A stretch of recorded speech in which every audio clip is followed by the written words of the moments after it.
ये हम कहते हैं संकल्प क्यों करते हो, पता नहीं शाम तक जीवित रहें कि ना रहें, हमें भरोसा नहीं, तो हम संकल्प क्यों करें। भाई मैं ये करूंगा, ये संकल्प तो वो करे जिसको कल का भरोसा हो। अपने लोग तो ऐसे मृत्यु लोक में है कि अगले सेकंड का भरोसा नहीं। तो ऐसी प्रार्थना करनी चाहिए कि हे प्रभु, यदि आपने मुझे जीवन दिया, सामर्थ्य दिया, समय दिया, तो ऐसी हमारी भावना बन रही कि हम 108 परिक्रमा कर लेंगे। और अगर नहीं समय, नहीं शरीर सामर्थ्य रही, तो हम एक को नहीं करेंगे, तो कोई अपराध नहीं लगेगा। अगर संकल्प ले लिया कि अब 108 करेंगी, तो अब करना चाहिए। फिर देखो, संकल्प पूरा करना चाहिए। तो अभी इस जान तो शरीर में है ही, तो संकल्प के लिए फिर उसी कार्य में लगा जाता है। पर हम सबसे प्रार्थना करते हैं संकल्प ना लिया जाए। कभी कोई अगर नियम लेने की बात हो तो ये जरूर छूट दे दे कि हे प्रभु, यदि हमारा स्वास्थ्य ठीक रहा, हमारा जीवन रहा, तो हम आपके ऐसा कर लेंगे। और अगर नहीं रहा तो आपने कोई संकल्प किया नहीं, तो पाप नहीं लगेगा। ऐसे थोड़ा अपराध बनने की होती है कि 108 की। वो तब होता है जैसे कोई डील करते हैं ना, गोवर्धन महाराज मेरे पुत्र का नौकरी लग जाए, मैं 100 परिक्रमा करूंगी, तब जाके थोड़ा सा ऐसा ज्यादातर होता होगा। ऐसे भक्ति मिले ऐसा तो कम ही होता है। हाँ, तो करना चाहिए, फिर हमें लगता है करना चाहिए। पर अगर समय के पधार गया तो फिर कैसे कर पाएगा। मृत्यु लोक है और मरण धर्मा शरीर है, तो मुझे तो भरोसा 1 मिनट का नहीं है अपने शरीर का कि 1 मिनट ही अगला जिएगा कि नहीं जिएगा। इसीलिए संकल्प विकल्प करने का अधिकार ही नहीं है। पता नहीं शाम तक जिएंगे, क्यों भाई, पक्का है किसी को? अब पता नहीं शाम तक जिएंगे कि नहीं, तो हम क्या संकल्प करें। हमें तो यही कि प्रभु जैसे चलावे वैसे चल रहे। परिक्रमा करवा दिया, परिक्रमा करने बैठे बैठे राधा राधा जप रहे, मांग के खा लिया, भगवान के भरोसे बाबा जी। ऐसे गृहस्थी में अपने धर्म कर्म किए, जब समय मिला तो परिक्रमा कर गए। अच्छा, प्रार्थना करना स्वामी से कोई गलत बात नहीं कि हमारे बच्चे की नौकरी लग जाए, हमारा काम बन जाए, जरूर करो। भगवान से नहीं करोगे तो किससे करोगे? करना चाहिए। पर ये करके कि हमारी कामना पूर्ण कर दो, हम इतना करेंगे, फिर बंधन हो जाएगा। हम इतना क्यों करें, तुम्हारी परिक्रमा करेंगे तो हमारा काम पूर्ण। स्वार्थी हो क्या? हमारे पिता हो, हमारे स्वामी हो, हमारी जरूरत है, मांग रहे कि प्रभु हमें एक संतान दे दो, हम आपको कुछ करेंगे। ये हम में बस नहीं, हमारे पास तो जो कुछ दिया हुआ सब आपका है नाथ। स्वाभाविक 108 परिक्रमा लग जाए, कोई बात नहीं। संकल्प मत करो, मांग जरूर लो, तुम्हें मांगना है, और छूट दे दो कि प्रभु यदि उचित हो तो ऐसा करना, अगर उचित ना हो तो प्रभु लाख बार मांगो तो भी पूरा मत करना।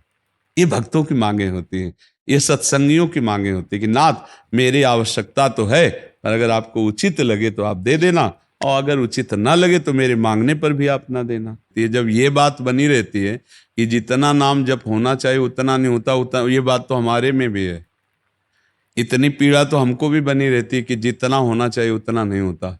इतनी पीड़ा हम अपने गुरुदेव भगवान में भी देखी। एक दिन उन्होंने कहा क्या बताएं, जीवन निकल गया, छक के नाम जपने को नहीं हुआ, रात दिन मंत्र में नाम में लगे गए, रात दिन 10 वर्ष समीप रह के सेवा में रहे। तो देख, बोले क्या बताऊं, पूरी जिंदगी निकल गई, छक के नाम जपले को नहीं मिला।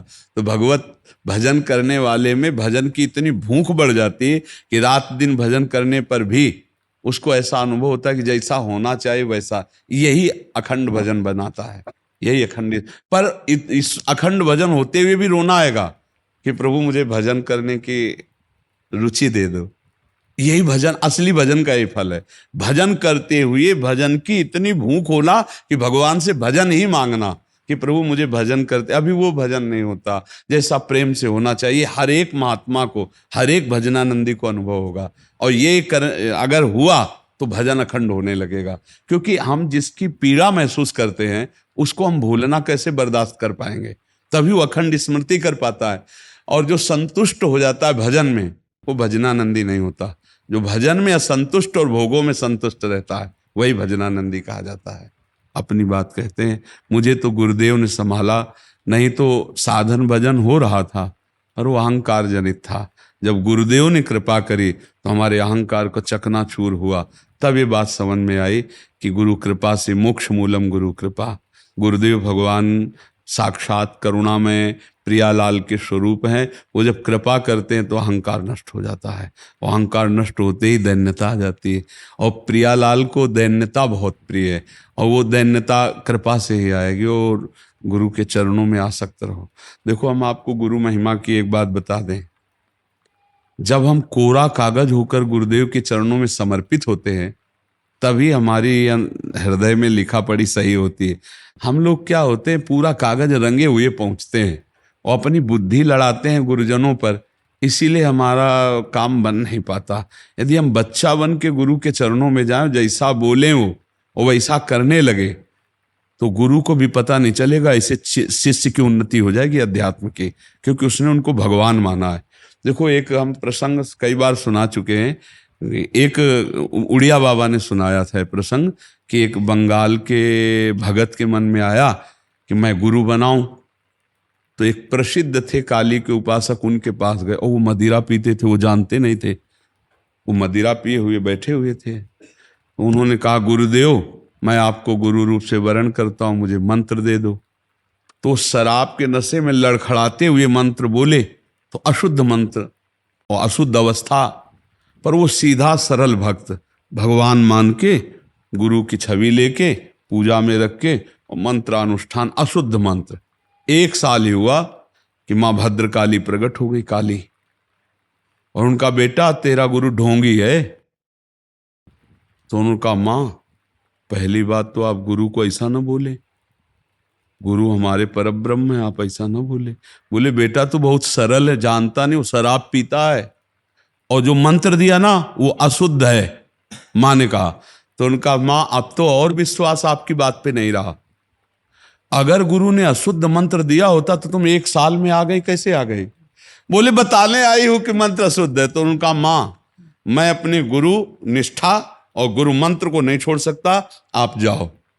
तो उनका, बेटा मैं तुम्हारी गुरु भक्ति पे प्रसन्न हुई, और आज से मेरे सिद्ध करने का मंत्र यही होगा जो अशुद्ध मंत्र। ऐसा गुरु भाव किया जाता है। गुरु को परब्रह्म साक्षात माना जाता है। परब्रह्म में दोष दर्शन नहीं होते, दोष हमारी बुद्धि का है। अगर बुद्धि का दोष निकाल दे तो देखो, मत्ता परतरम नान्यत किंचिदस्ति धनंजय, भगवान कह रहे मेरे सिवा कोई और है नहीं। फिर हम गुरु को दोष दर्शन में देखें, कहीं ना कहीं हमसे त्रुटि हो रही। हमें घोर पापी में भी भगवान देखना है, तो गुरु में भगवान देखने में क्या बात है? विचार करके देखिए, जब हम गुरु में भगवान देखते हैं तो अपना समर्पण करते हैं, और जब वो हमारे साथ उल्टा व्यवहार करते हैं और हम सह जाते हैं तो हमारा अहंकार नष्ट हो जाता है। वहीं वहीं रहकर उसको चोट पहुंचने दो अहंकार को, और अहंकार जब मिटिया मिट हो गया तब कृपा उदय हुई, तब समझ में आया को हो साक्षात परब्रह्म गुरुदेव हैं। गुरुर् ब्रह्मा गुरुर्विष्णु गुरुदेव महेश्वरा, गुरु साक्षात परब्रह्म तस्मै श्री गुरु। गुरु में भगवान बुद्धि करना बहुत कठिन बात है, सबसे कठिन बात विश्व में, समझ लो। गुरु में परब्रह्म बुद्धि करना, और गुरु में परब्रह्म बुद्धि नहीं तो कुछ भी कर ले अहंकार नष्ट नहीं होगा। यह खुली बात कह रहे, गुरु ही एक वो खिलाड़ी हैं जो हमारे अहंकार को मिटिया मेट कर दे सकते हैं, दूसरा नहीं, दूसरा नहीं। इसीलिए ध्यान मूलम गुरु मूर्ति, पूजा मूलम गुरु पदम, मंत्र मूलम गुरु वाक्य, मोक्ष मूलम। गुरु का चरणामृत पियो, गुरु की चरण रज लगाओ, और गुरु के आगे एक तुच्छ सेवक की तरह रहो, अभी दैन्यता आ जाएगी। अगर गुरु में दोष दर्शन होने लगे तो हट जाना चाहिए, और दूर से उनको परब्रह्म मान के बिना निंदा किए उनके द्वारा बताई हुई उपासना में रत हो जाए तो उसका परम कल्याण हो जाएगा। दूसरा गुरु बनाने की जरूरत नहीं है। परमात्मा प्राप्ति के लिए गुरु कृपा ही। हम तो आपको हाथ उठा के कहते हैं कि गुरुदेव की कृपा के बिना एक कदम नहीं चल सकते, एक कदम भी नहीं चल सकते। हम जैसे भूमि में ही कदम रख सकते हैं, ऐसे हम जीवित हैं, परमार्थ में चल रहे हैं तो केवल अपने गुरुदेव की कृपा से चल रहे हैं, किंचन मात्र कुछ नहीं। केवल वो ऐसे पकड़े हुए हैं तो हम चल रहे हैं, अगर वो ऐसे छोड़ दें तो धम्म से गिर जाए। गुरु कृपा ही केवलम, गुरु कृपा है। वो दैन्यता गुरु कृपा से आती। महाराज जी धन्य भाग है आपकी कि आप दैन्यता चाहते हैं। हाँ, परम कृपा है वैष्णव आचार्यों की। बस चुपचाप चलते रहिए, किसी की निंदा मत करना और किसी के दोष दर्शन मत करना, बस इसी से दैन्यता आ जाएगी। और दैन्यता में रोना आता है, जैसे अब आपका दैन्यता में रोना आता है कि मुझ जैसे अधम पर इतनी कृपा श्री कृष्ण की, महाप्रभु की, गुरु की, तो वो हृदय निर्मल होता चला जाता है। जब रुदन होता है ना प्रभु के, उसमें इससे ज्यादा और किसी तीर्थ में नहीं पवित्रता है जितनी रुदन में पवित्रता है। हाँ, रुदु सुश्रम राजन, कृष्ण दर्शन लालसा, जब अपने प्यारे प्रभु के लिए रोना आता है तो हृदय निर्मल, तार तार निर्मल हो जाता है। और कबीरदास जी कहते हैं कि बिन रोए किन पाइया प्रेम प्यारा मीत, कबीरा हंसना छोड़ दे रोने से कर प्रीत, बिन रोए किन पाइया प्रेम प्यारा मीत। पर भगवान की 3 प्रकार की लीला है, एक है सृजन और एक है पालन और एक है संहार, और तीनों लीलाएं होंगी, पक्का होंगी। जैसे सृजन जरूरी है, पालन जरूरी है, ऐसे विनाश भी जरूरी है। तो देखो, इस शरीर को कहा गया विनाशी और इस लोक को कहा गया मृत्यु लोक। तो भाई देखो, जो जन्मा है उसका शरीर छूटेगा, जो हमने कर्म किए उसके अनुसार हमें भोग मिलेंगे। अब हम भगवान से भजन के बल से, उनके प्रार्थना के बल से हमको क्षमा याचना करवा सकते हैं। तो अपने पुत्र के लिए, अपने कल्याण के लिए, अपने परिवार के कल्याण के लिए, समाज के मंगल के लिए भगवान का नाम जप करे, भगवान से प्रार्थना करे, दूसरों को सुख पहुंचावे, धर्म पूर्वक आचरण करे, तो निश्चित मंगल होता है। हाँ, बहुत अच्छा है। देखो, यशोदा मैया स्वयं भगवान लाला के रूप में आयला तो गौ की पूछ से झाड़ना और ब्राह्मणों को बुलाकर स्वस्ति वाचन कराना, दान देना, मेरा लाला कन्हैया सुरक्षित रहे। क्योंकि बड़े बड़े आक्रमण हुए ना, पूतना है, तृणावर्त, अघासुर, बकासुर, तो मैया घबरा जाती थी कि दुनिया की बलाएं हमारे लाले के पीछे काहे पड़ी। और अच्छा, माँ को अपने पुत्र का महान स्वरूप दिखाने पर भी दिखता ले, क्योंकि माँ है ना, उनको तो लगता है मेरा लाला है, तो बार बार वो परेशान हो जाती थी। और स्वयं भगवान की रक्षा के लिए भगवान के नाम का प्रयोग किया, केशव भगवान बाजुओं की रक्षा करे, ऐसे करे, ऐसे। तो हमें लगता है भगवान का नाम जप और धर्माचरण, दूसरों को सुख पहुंचाना, और इसका फल मेरा पुत्र सुरक्षित रहे, मेरे पुत्र की बुद्धि शुद्ध हो, मेरे पुत्र को कभी विपत्ति न हो। तो ये देखो, माँ में बहुत बड़ी सामर्थ्य है। अगर माँ तपस्या और पूर्वक अपने पुत्र को चाहे तो अजर अमर बना सकती है। मंदालसा माँ ने यही कहा था, मेरे गर्भ में जो जीव आएगा उसे भगवान से मिला के रखूंगी, उसे भगवत प्राप्ति, और ऐसा ही किया। देखो, गांधारी जी ने जे भी सुना कि धृतराष्ट्र हमारे पति होने वाले वो अंधे हैं, तो पट्टी बांध ली। जब ये समय आया कि अब युद्ध होगा ही पक्का, तब गांधारी जी ने कहा, बेटा मैं तुम्हें बहुत प्यार करती हूं, तुम मेरा बेटा है, पर भीम के सहयोगी श्री कृष्ण तू मारा जाएगा, इसलिए जा, तू नग्न होकर मेरे सामने आ जा, मैं पट्टी खोलती हूं, तेरा शरीर वज्र का हो जाएगा, मृत्यु ही नहीं होगी तेरी।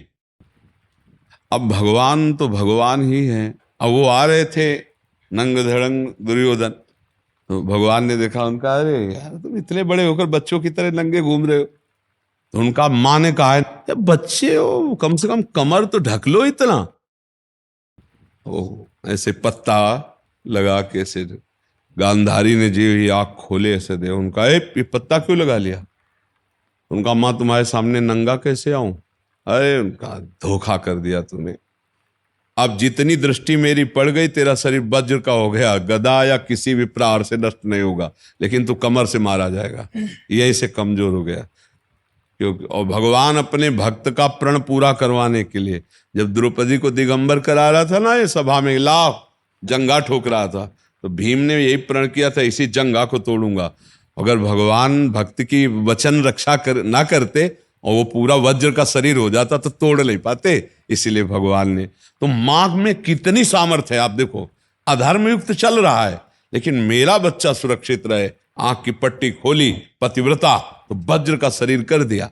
तो आप अपने पुत्र को अजर अमर अविनाशी बना सकते हैं साधना और भजन के प्रभाव से। नाम से परम गति होती है। राधा नाम का एक हमने पद सुनाया था, अगर सत्संगी जन होंगे, रोज सत्संग सुनते होंगे, सुनो, राधा नाम है जीवन हमारा, राधा नाम प्राण आधार है। ये पूरा पद, राधा नाम ही हमें प्रेम में निकुंज में पहुंचाएगा। आखिरी पंक्ति है, निकुंज तक पहुंचा देगा ये राधा नाम। तुम्हें चिंता नहीं करनी। राधा वल्लभ श्री हरिवंश जपो या राधा राधा जपो,